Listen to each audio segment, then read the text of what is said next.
तो आज के रैंडम क्वेश्चंस में हमें कई सारे क्वेश्चंस को कवर करना है, तो चलो अब शुरू करते हैं। Scarlet Witch versus Jean Grey. आप जो सुपर फैंस कॉमिक पढ़ते हैं उन्हें पता होगा कि ऑफिशियली स्कारलेट विच और जीन ग्रे इक्वल है पावर लेवल में। कोई किसी से पावरफुल नहीं, कोई किसी से कमजोर नहीं। दोनों मल्टीवर्सल लेवल कैरेक्टर है, जिसकी वजह से अगर ये फाइट करना शुरू कर दे तो इनकी बैटल एंडलेस चलती रहेगी। इसलिए अब बात आती है सिनेमैटिक यूनिवर्स पर। अब लाइव एक्शन में जीन ग्रे बाय बर्थ एक ओमेगा लेवल म्यूटेंट है जो इतनी पावरफुल थी कि प्रोफेसर एक्स ने इसके ब्रेन में ब्लॉक बना दिया था ताकि जीन आउट ऑफ कंट्रोल ना हो जाए। इसने बिना फिनिक्स फोर्स के एपोकलिप्स को बीट कर दिया था, जिसे कई सारे म्यूटेंट्स मिलकर भी नहीं मार पाते हैं। ये मैग्नेटो को मैनिपुलेट कर चुका था, क्विक सिल्वर की स्पीड को बाईपास कर चुका है। प्रोफेसर एक्स की दुनिया में एपोकलिप्स ने उसे कूट दिया था। और फिर आती है जीन ग्रे, जिसने सिर्फ एक बार पावर अनलिश की और एपोकलिप्स वही खत्म हो गया। लेकिन कुछ दिनों बाद फिनिक्स फोर्स उसे होस्ट बना लेती है और अब इसका मेंटल ब्लॉक हट जाता है। प्रोफेसर एक्स इसका माइंड कंट्रोल नहीं कर पाता। ये क्विक सिल्वर से ज्यादा फास्ट अटैक कर पाती है। मैग्नेटो इसके सामने कोई मैच नहीं है। एलियंस जिनके सामने दूसरे म्यूटेंट्स बहुत ज्यादा स्ट्रगल कर रहे थे, उन्हें जीन सिर्फ अपने थॉट या फिर एक टच में धूल बना देती है।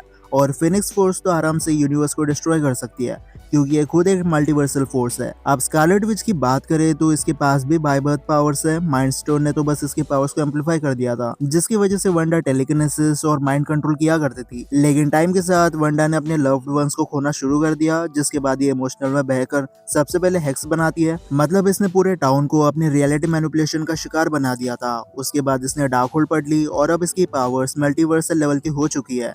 ये ड्रीम वॉक कर सकती है, मतलब अपने वेरिएंट्स को माइंड लेवल पर कंट्रोल करना, जिससे इंकर्जन भी हो सकता है। मतलब स्कारलेट विच एक ही जगह पर बैठकर कई सारी यूनिवर्स को डिस्ट्रॉय कर सकती है। इसने डॉक्टर स्ट्रेंज और कामरताज के सारे सोर्सरर्स को ऑलमोस्ट मिटा ही दिया था। इल्यूमिनाटी जो 8th रेट यूनिवर्स की सबसे पावरफुल टीम है, वो भी स्कारलेट विच को बीट नहीं कर पाते। अब वर्डिक की बात करें तो दोनों कैरेक्टर्स ने प्रोफेसर एक्स के टेलीपैथी अटैक्स को सरपास किया है। दोनों मल्टीवर्सल लेवल की पावर होल्ड करते हैं और दोनों अपने स्पेसिफिक यूनिवर्स के सबसे पावरफुल बींग्स में से एक है। जीन ग्रे को फिनिक्स पावर्स एनहांसमेंट देती है, तो स्कारलेट विच के पास डार्क होल्ड स्पेल्स है। इसलिए ओवरऑल देखें तो जीन के पास रॉ पावर ज्यादा है, इसलिए वो ज्यादा पावरफुल दिखाई देती है।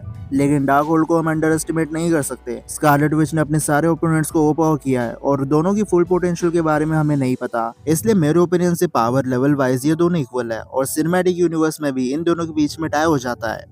Rune king Thor versus god of stories Loki. अब ये दोनों एसगार्डियन गॉड्स के सबसे पावरफुल वर्जन्स है, लेकिन दोनों की जर्नी और ओरिजिन डिफरेंट है। जैसे rune king Thor god of thunder तब बना था जब उसे रैग्नारोक साइकिल को खत्म करना था।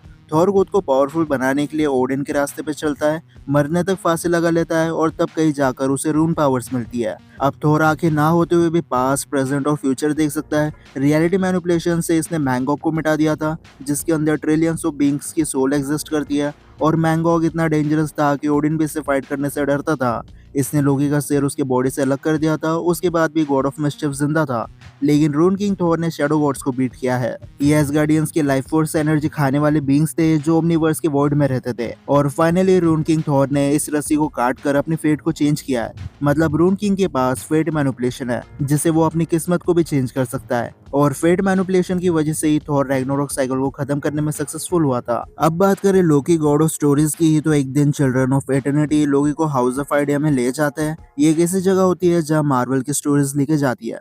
और इसी मूवमेंट के बाद से लोकी को बहुत बड़ा पावर अपग्रेड मिलता है। इस मोमेंट पर लोकी गॉड से भी बड़ा कुछ बन चुका था। ये खुद एम्बॉडीमेंट ऑफ मैटर रोल है, क्योंकि हाउस ऑफ आइडिया से ही कॉमिक्स की स्टोरी को चेंज कर सकता है। और अब लोकी किसी भी स्टोरी की कहानी को जान सकता है और साथ में ये किसी भी इवेंट को चेंज कर सकता है। जिससे लोकी अगर चाहे कि सिविल वॉर में आयरन मैन की जगह ह्यूमन टॉर्च हो तो वो हो जाएगा। कॉमिक्स के सीक्रेट वॉर इवेंट में जो डॉक्टर डूम की पोजीशन थी वो हॉकाई को दे सकता है। ऐसे ही कई सारी चीजें लोकी के लिए पॉसिबल हो चुकी है। लोकी ने शैडो गॉड्स को हंसी मजाक में बीट कर दिया था। सेम गॉड्स को बीट करना ओडिन के बस की बात नहीं थी। और रून किंग थॉर को भी अच्छा खासा टाइम लग गया था इन शैडो गॉड्स तक पहुंचने में। तो अब क्वेश्चन आता है, रून किंग थॉर और गॉड ऑफ स्टोरीज में कौन ज्यादा पावरफुल है?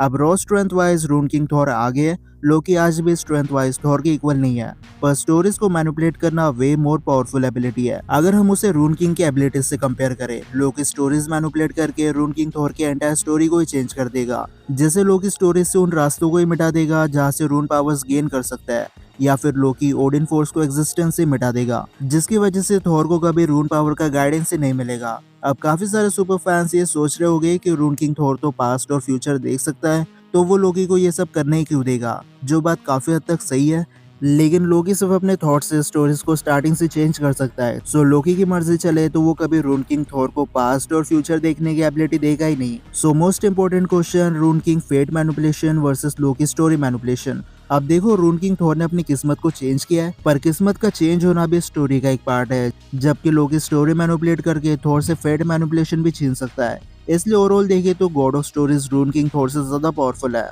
Iron Spider versus Worthy Captain America. अब एवेंजर्स एंड गेम में थॉर को प्रोटेक्ट करने के लिए स्टीव रॉजर्स म्यूनर उठा लेता है, जिसकी वजह से उसे थॉर की सारी पावर्स मिल जाती है। अब इसे कोई गॉडली आर्मर तो नहीं मिलता, लेकिन अब स्टीव लाइटनिंग मैनिपुलेशन कर सकता है।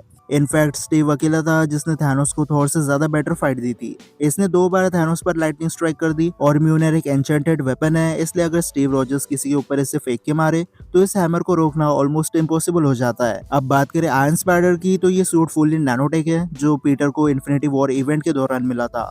इसके अंदर 500 प्लस वेब शूटिंग मोड्स है और स्पाइडर लेग्स भी देखने मिल जाते हैं जो अपने आप मूव करते हैं, और इंस्टेंट किल मोड है जिससे ये आर्मर को ज्यादा एग्रेसिव हो जाता है। आयरन स्पाइडर ने guardians of the Galaxy, Titan planet पर थैनोस, एंड गेम में आउटराइडर्स और डॉक्टर ऑक्टेवियस से फाइट की है, और क्योंकि ये नैनोटेक है इसलिए ये सबसे ज्यादा ड्यूरेबल आर्मर बन जाता है, और अगर डैमेज हो जाए तो ये सेल्फ रिपेयर भी हो जाता है। तो अब कंक्लूजन की बात करें तो वर्दी कैप और आयरन स्पाइडर दोनों सिनेमैटिक यूनिवर्स में दिखने वाले सबसे पावरफुल वर्जन्स है। एक तरफ गॉडली पावर्स है तो दूसरी तरफ नैनो टेक्नोलॉजी। अब स्पाइडरमैन को Captain America already Civil War में बीट कर चुका है, लेकिन अब ये अगर हैंड टू हैंड फाइट करते हैं तो स्पाइडरमैन अपने वेब्स और इंस्टेंट किल मोड का यूज करके कैप को बराबरी की टक्कर दे सकता है, और अगर कैप लाइटनिंग स्ट्राइक करता है तो एक limited amount of energy iron spider absorb कर सकता है, क्योंकि आर्क रिएक्टर एनर्जी को स्टोर करते हैं, और आयरन स्पाइडर में कई सारे छोटे छोटे आर्क रिएक्टर्स लगे हैं, बट अगेन स्पाइडरमैन के पास कैप जितना बैटल एक्सपीरियंस नहीं है। स्पाइडरमैन अपने स्पाइडर सेंस से कैप के फिजिकल अटैक से बच सकता है, लेकिन अगर कैप्टन अमेरिका हैवी अमाउंट में लाइटनिंग रिलीज करना शुरू कर दे तो स्पाइडर सेंस होने के बाद भी पीटर लाइटनिंग स्पीड से रिएक्ट नहीं कर पाएगा, और म्यूनिर के अटैक से प्लेनेट शेक हो जाते हैं। कैप ने अगर 3-4 बार अटैक कर दिया तो आयरन स्पाइडर आर्मर ब्रेक होना शुरू हो जाएगा।